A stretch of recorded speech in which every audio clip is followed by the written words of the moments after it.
What is a neural engine? Let's take a look at your device's dedicated AI brain in this video. At its core, a neural engine is a specialized processor built into modern devices. It functions as dedicated hardware that handles complex machine learning tasks directly on your device. So what does it actually do? It accelerates machine learning workloads, helps power features like Face ID, and improves the performance of voice recognition for tools like Siri. Why is this important?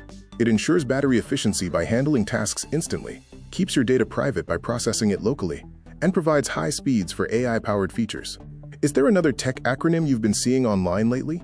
Let me know, and I can break it down in a future video.